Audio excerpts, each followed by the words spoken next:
Bueno, buenas noches. Nos encontramos hoy para comentar el libro quinto de la metafísica. Continuamos con este índice detallado de la metafísica de Aristóteles por parte de Francisco Suárez.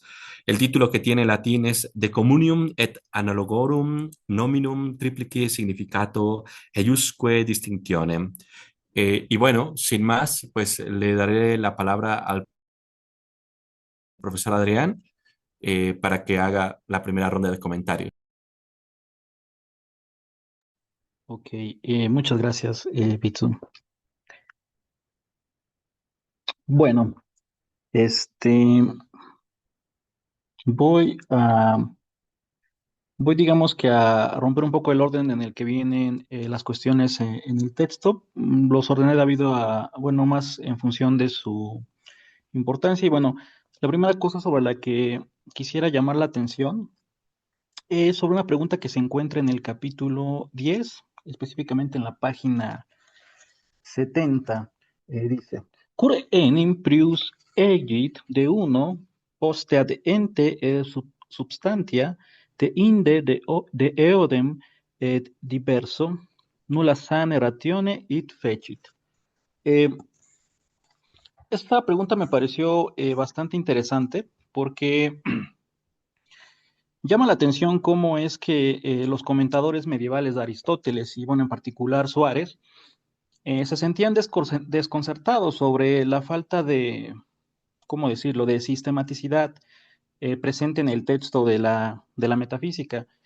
Bueno, actualmente sabemos que, eh, bueno, gracias a la crítica, conocemos que la metafísica, o bueno, al menos podemos decir con un buen grado de certeza, que la metafísica es un conjunto de notas compiladas por alguno de los discípulos de Aristóteles. Sin embargo, los medievales desconocían este hecho y debido a esto, pues se enfrentaban a dificultades para explicar, por ejemplo, este tipo de lagunas presentes en el texto. Esa sería la primera cosa que quisiera comentar. Eh, y bueno, las otras dos las dejo para la segunda ronda. Perfecto, estimado Adrián. Muchas gracias. Pues le doy la palabra a nuestro estimado Carlos por si quiere hacer una intervención en esta primera ronda. Eh, Sí, gracias. Bueno, pues nada más rápidamente, a mí lo que me parece interesante es el libro 7 sobre la cuestión del ente y de los diversos modos o sus significados que tiene, que en este caso pues serían cuatro y que vendrían constituyendo pues tanto un plano metafísico o ontológico como un plano lógico. A saber, en este primer plano, pues el ente comprendido como per se, como per actions y también como acto y potencia, y en el segundo plano como verdad y falsedad en una proposición y como categorías. A mí aquí lo que me interesa es más que nada después cómo Suárez problematiza esa cuestión de la división del ente y cómo también trata lo que sería el ente de razón. Justamente en esa parte dice que el ente comprendido como la verdad en una proposición vendría siendo un ente de razón. Igualmente en el libro 22 trata la cuestión de la privación y se problematiza si este es un ente real o un ente de razón. Entonces, pues me parece interesante, digamos, esta problematización que hace Suárez y que después recupera al inicio de las disputaciones metafísicas cuando se pregunta por el ente adecuado, el objeto adecuado, perdón, de la metafísica y abarca tanto a los entes per se como per accidens, así como al ente real y al ente de razón. Solo que aquí, pues divide que los primeros, el ente per se y el ente real, pues son entes por propiedad y los segundos son entes por analogía, pero que aún así la metafísica los trata como objetos. Entonces, pues nada más es señalar esta cuestión de pues el ente y sus diversos modos, significados y cómo Suárez más tarde lo problematizará. Perfecto, estimado Carlos. Muchas gracias por tu intervención. Pues le daré paso en esta primera ronda al profesor Uri. Sí, no, en esta sección que ya es, y se intitula bueno, el libro quinto sobre la metafísica, vale la pena rescatar algunas citas de Francisco Suárez, que me parecen son muy sugerentes para reflexionar la cuestión lo que ya se comentaban respecto al ente, y bueno, las divisiones o las diéresis a las que acomete este pensador español con respecto a eso mismo, al ente y a la materia. Y bueno, inicia este libro quinto de la metafísica, intitulándolo como Triple Significación y Distinción de los Términos Comunes y Análogos, que por supuesto va a abreviar en bueno, la cuestión sobre las causas, el elemento, la naturaleza, la necesidad de sus clases y la unidad de sus clases, el ente y sus diversos modos o significados, la sustancia, la identidad, diversidad y semejanza, la posición y diferencia específica y las clases de prioridad y posterioridad. Bueno, entre otras más. Estas serían, digamos, las primeras que va a abordar. Y bueno, de aquí rescato lo que señala respecto al ente. Dice, pues, al igual que el ente, definido como objeto de esta ciencia, es decir, ergo la metafísica del libro anterior, es generalísimo. De la misma manera, sus propiedades, sus causas, principios y divisiones que se expresan con múltiples palabras de significación comunísima. Esto es Nanquia ens quod objectum huius scientiae constituerat superiori libro communissimum et etiam proprietates causae principia et partes eius nominibus communissimis significantur quae multiplicia esse solem. Y bueno, lo cual también pone en la mesa esta cuestión que Adrián también ya ha señalado en varias ocasiones con respecto a la tensión que se da entre la escolástica de Suárez y el escotismo, ¿no? Las tendencias escotistas que se daban también en ese momento.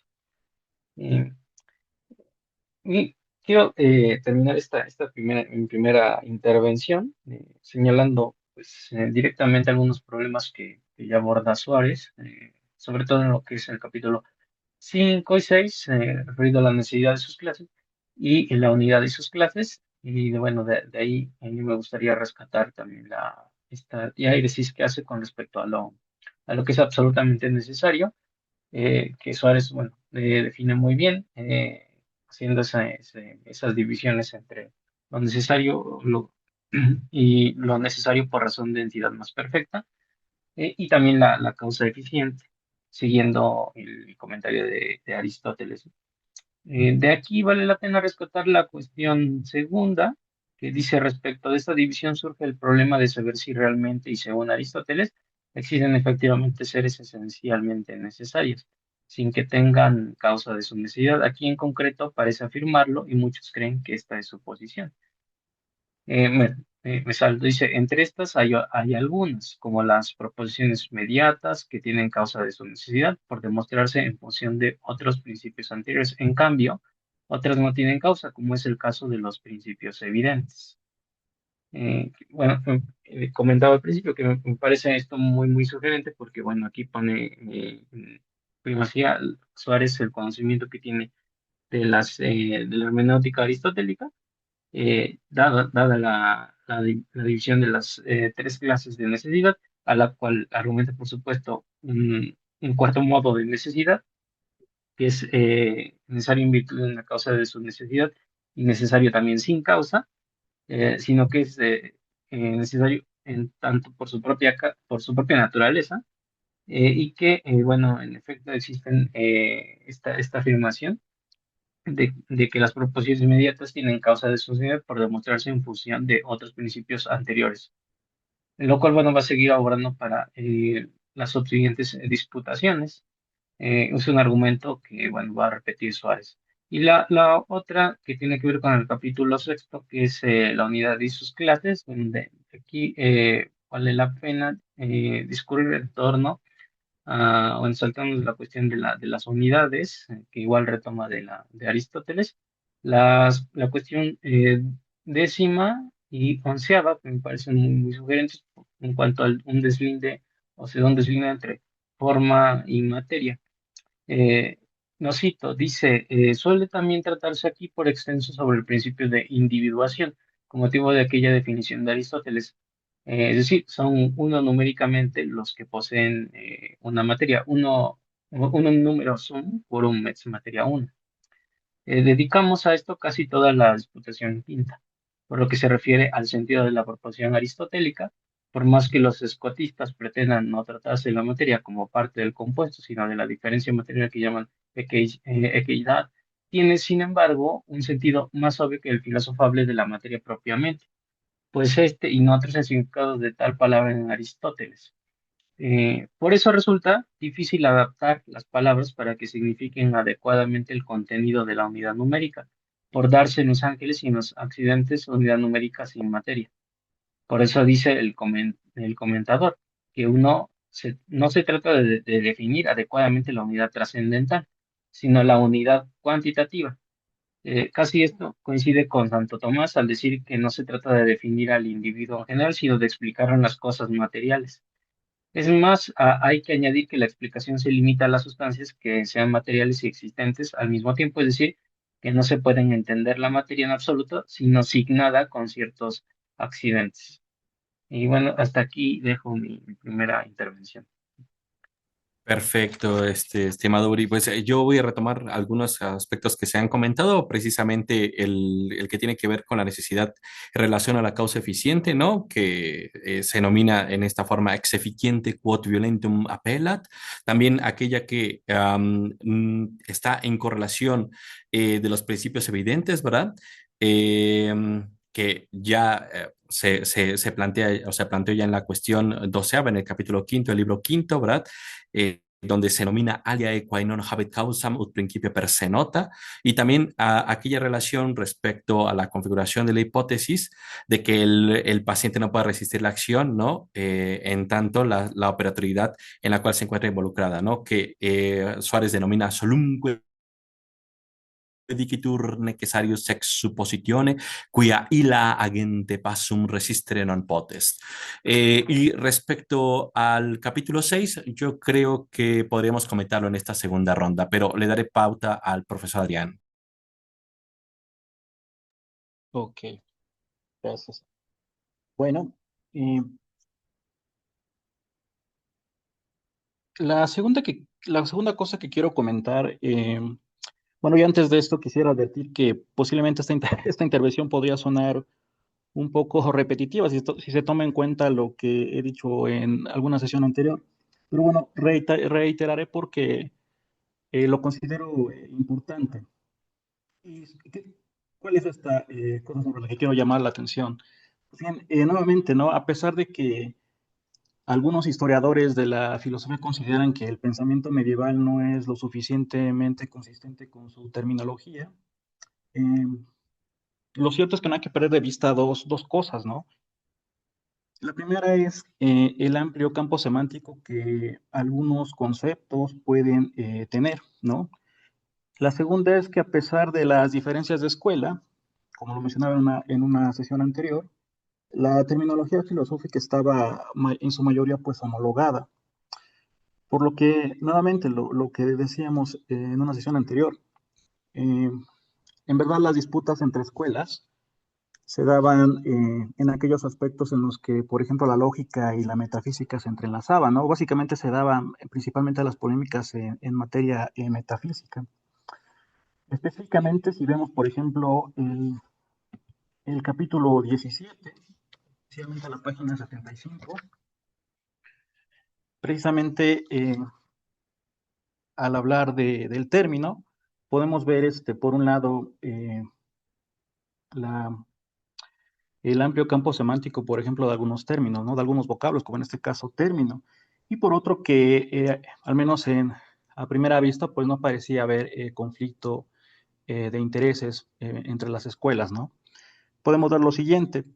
Nihil etiam hoc loco occurrit notandum aut disputandum, quia solum hic agitur de significationibus uius vocis terminus, qua in textu satis sunt perspicuae, et in primis etiam dialecticae rudimentia tradisolent.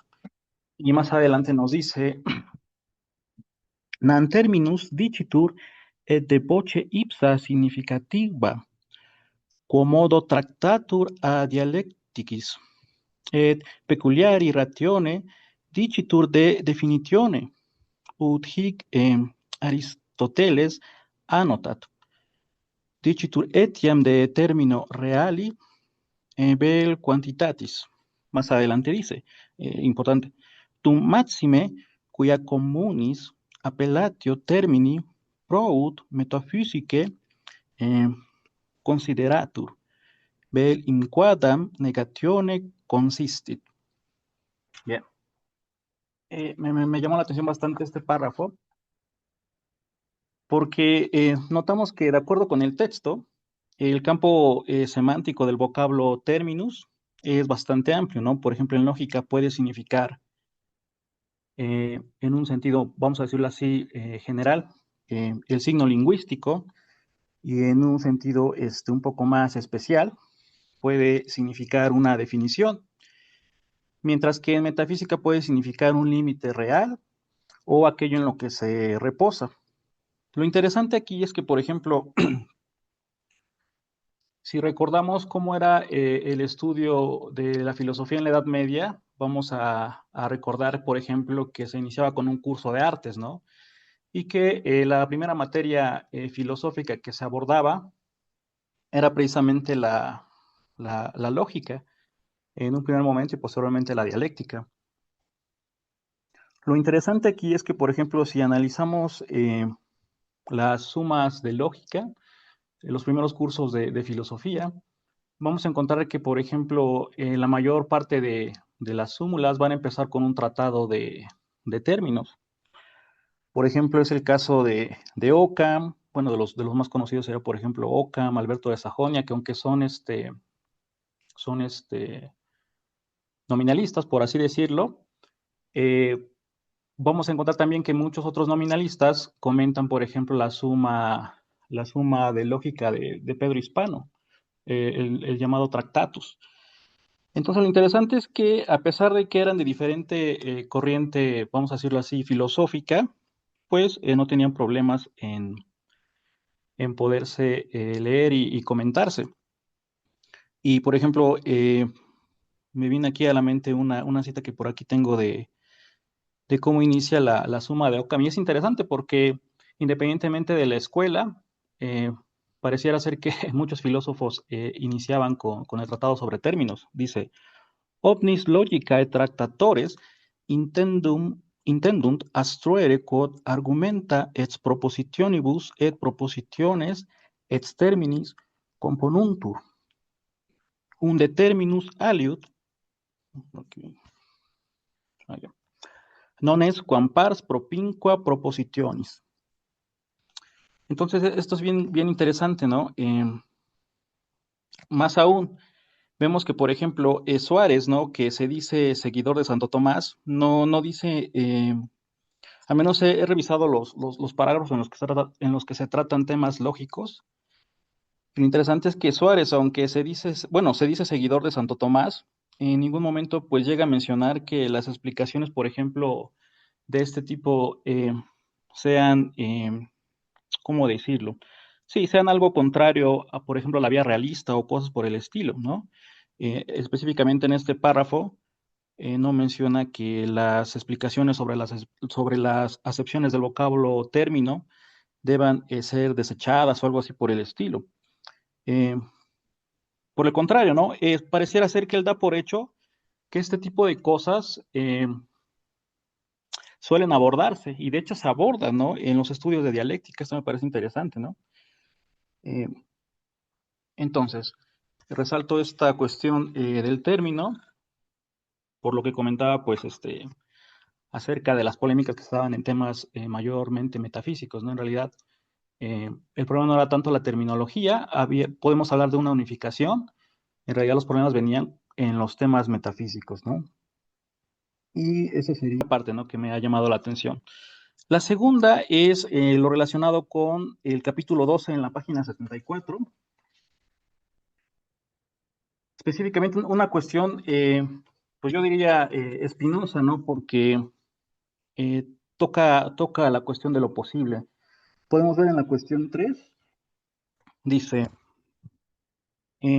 Am potentia objectiva sit aliqua potentia realis consequente unde ficatur res possibilis quando actu non est. Eh, Aquí la pregunta está fuerte, ¿no? Y para poder, digamos que poder ver por qué considero que es un problema complicado, habría que hacer, digamos que, al menos rastrear de forma breve, ¿no? Lo que el significado de la palabra, del término modal posible, pues ha tenido, digamos que a lo largo de, pues no a lo largo, ¿no? Pero al menos en diferentes periodos de la historia, ¿no? Podemos decir que en la antigüedad, insisto, esto sería muy reduccionista, ¿no? Pero bueno, lo haré para poder ver el trasfondo, ¿no? En la antigüedad vamos a decir así que el paradigma de interpretación se reducía a lo siguiente, ¿no? Lo necesario pues siempre va a ser real, lo imposible nunca va a ser real y lo posible al menos a veces va a ser real. Ahora aquí la pregunta aquí es, si lo posible a veces es real, ¿cómo saber en qué consiste aquello que llamamos posible, ¿no? Y al menos en la antigüedad, pues teníamos dos formas principales de interpretar esto. Había una determinista y una indeterminista, ¿no? La primera, eh, digamos que del lado de la primera estaban los estoicos y especialmente hay que darle su lugar a Diodoro Crono. Y en la segunda, la indeterminista, pues estaba Aristóteles. Entonces, si vemos lo que hemos dicho, podemos ver que la clave de interpretación pues está en el pasado, ¿no? Eh, y a partir de eso podríamos interpretar que en la antigüedad el modelo era, si me permiten, pues una especie de modelo frecuencial. Sin embargo, la pregunta importante que va a distanciar a estas interpretaciones, y en especial a Diodoro, es si puede haber posibilidades que no se realicen. En realidad el problema es este. Y vamos a decir que Diodoro dirá que no, mientras que en algunas interpretaciones de Aristóteles vamos a decir que no, aunque bueno, la discusión aquí sigue abierta, ¿no? Aristóteles bueno, al menos según algunas interpretaciones, apuntará que sí hay posibilidades que no se actualizan, y sin embargo están ahí, ¿no?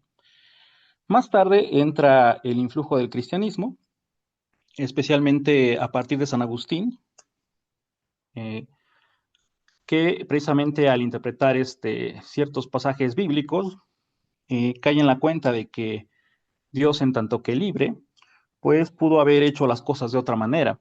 Y esto da pie para pensar una forma nueva de entender la posibilidad, ¿no?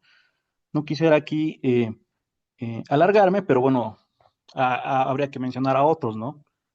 Boecio, Escoto, pero bueno, de ahí vamos a Suárez, donde más adelante lo veremos, ¿no? Lo posible es aquello que no implica contradicción. Sin embargo, esto me ha llamado la atención, bueno, por dos razones. La primera es que esta definición, si la memoria no me falla, me la he encontrado en algún texto lógico y puede ser que sí, porque ese tipo de cosas, como habíamos visto, pues eran algo, digamos que algo corriente para todos los que se dedicaban a la filosofía, ¿no? Pero en realidad la cuestión es, volvió, digamos que a ser suscitada por un debate de Gustavo Bueno, ¿no? Y precisamente él hace una crítica, digamos que concisa, ¿no? Si ponemos atención a lo que dice Suárez sobre lo posible, tendríamos dificultades para explicar, por ejemplo, lo siguiente. Imaginemos que decimos que un cisne negro es posible que sea o no sea, ¿no? En el futuro. Y del mismo modo, según la definición de Suárez, un minotauro es posible, ¿no? Porque no implica contradicción. Aquí la pregunta es que si vemos estos dos tipos de seres posibles, vamos a caer en la cuenta de que mientras que el cisne negro tiene una probabilidad alta, ¿no? De actualizarse, por así decirlo, la probabilidad de que el minotauro se actualice, pues es bastante baja, si no diríamos prácticamente cero, ¿no? Entonces, a partir de esto, pues bueno, Gustavo Bueno se inclinará, que bueno, aclaro que tampoco soy experto en Gustavo Bueno, pero me ha parecido interesante rastrear este problema. Pero bueno, a partir de eso podríamos decir que en el caso del cisne negro, hablamos igual de una disyunción, puede que sea o no sea, pero estamos hablando de una disyunción real. Y bueno, eso era lo que yo quería comentar sobre este punto. Es un tema que, pues, insisto, no soy experto en esto, pero me ha llamado la atención y espero que cuando lleguemos a la disputación que corresponde a este tema, pues pueda yo aportar información nueva. Perfecto, estimado Adrián. Bueno, para complementar la anterior intervención y dejar cabos sueltos respecto a la unidad y sus clases, también quisiera citar la cuestión séptima de Suárez, en la que señala que se puede inquirir la razón de haber afirmado Aristóteles que la unidad y la entidad se predican de cosas específicamente diversas, como es verdad, aplicándoles el género remoto que aplicándoles el próximo. Parece sugerente para abordar ahorita lo que quería comentar. Dice séptimo, inquiri potetse, quomodo Aristoteles dixerit. Ese unum vel idem verius praedicari de rebus specie diversis cum addictione generis remoti quam proximi. Pote homo ethecus verius dici idem vivens quam idem animam, que es el ejemplo que nos da. Este ratio dubiet cuya mayor es unitas in genere próximo quam in remoto. Bueno, esta cuestión, lo próximo y lo remoto, está presente en la siguiente, el siguiente capítulo, que es el de clases de prioridad y posterioridad. Bueno, en siguiendo por supuesto Aristóteles, señala que al comienzo del capítulo dice que tiene prioridad lo que está más cerca de algún principio o primero. eh, que es, bueno, Aristóteles in principio, capitis et priora esse, quae, y esto está subrayado, quae es un aliqui principio seu primo propinquiora. Por ejemplo, si hay un cuerpo que es locativamente el primero en el universo por estar más cerca del primer cielo, con mucha más razón, el primer cielo está antes que los demás. Por eso la prioridad en general, y citando a Suárez, consiste en cierta referencia o relación entre los que reciben denominación de anterioridad o posterioridad, pero a veces esta relación se mide por un tercero y se apoya a manera de fundamento, en otra relación de inmediateidad y distancia respecto de él. En cambio, a veces se apoya únicamente en cierta condición de los extremos, que se comparan entre sí como primero y posterior, porque uno tiene ya existencia mientras que el otro todavía no, o por ser uno causa y el otro efecto, o por ser uno más excelente que el otro. En realidad, considerada esencial e intrínsecamente, la prioridad consiste en esta relación de los extremos entre sí y solo remoto y fundamentalmente, por decirlo así, a modo de medida, en la relación a un tercero. Como esta relación, según su nombre indica, es de una clase determinada, puede darse en el plano del lugar, del tiempo, del movimiento, generación de la causalidad, del conocimiento de la naturaleza, del orden y de la subsistencia.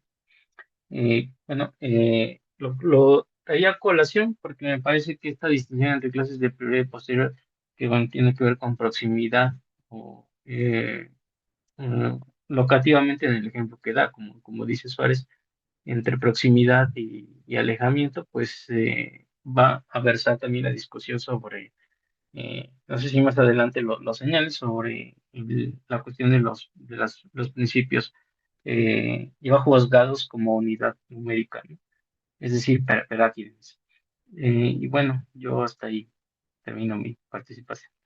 Perfecto, estimado Uri. Pues yo cerraré esta segunda ronda. Yo me quedaré con una última reflexión respecto al capítulo 26, la cuestión primera, el libro quinto, cuando Suárez, a través de Aristóteles, enuncia lo siguiente: siendo el todo uno por composición, le es aplicable lo dicho anteriormente acerca del uno, porque prácticamente las especies de todos son las mismas que de uno, si se entiende uno por composición. La última parte en latín, nam fere quod sunt modi unius sunt et totius si unum compositionis sumatur. Este problema, esta cuestión me dejó pensando en algo que es recurrente hoy en día sobre los linderos, ¿no? Precisamente de las configuraciones meromáticas que constituyen un campo nociológico y que muchas veces podríamos observar con algunos autores actuales, se puede, digamos, correlacionar operaciones y a través de esa correlación se plantea, ¿no?, una configuración isomórfica isológica entre campos nociológicos, lo cual puede ser sumamente problemático. Y este apartado a mí me pareció sumamente interesante, dado que la composición de configuraciones olemáticas, es decir, de totalidades, pues se puede también, si se plantea desde estas coordenadas de lo uno, pueden ser sumamente interesantes para llevar a cabo pues reflexiones en torno a problemas desde campos nociológicos o desde cuestiones que son fundamentales en torno a la composición de estructuras, entidades, etcétera, etcétera, ¿no? Entonces creo que es fundamental este capítulo 26º y bueno, pues yo les agradezco mucho por su participación, fueron intervenciones sumamente sugerentes